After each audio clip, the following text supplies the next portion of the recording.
Σαν τη σάρτα στο γεφύρι, όσα χτίζω εσύ χαλάς, και τις πέτρες δέκα στο ποτάμι τις πετάς. Για μαστόρια επιστρατεύω, καλώς είναι υπομονή, μα μια μέρα θα ξεσπάσει σαν το χειμώρο η οργή. Για μαστόρια επιστρατεύω, καλώς είναι υπομονή, μα μια μέρα θα ξεσπάσει σαν το χειμώρο η οργή.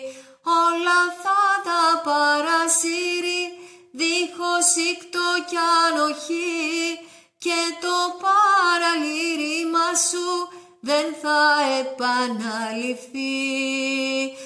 Όλα θα τα παρασύρει δίχως ήκτο κι ανοχή, και το παραλήρημα σου δεν θα επαναληφθεί. Δεν θα αφήσω απ' το γεφύρι τίποτα να γκρεμιστεί, σ' άλλο τόπο μαλλότερη θα το χτίσω απ' την αρχή.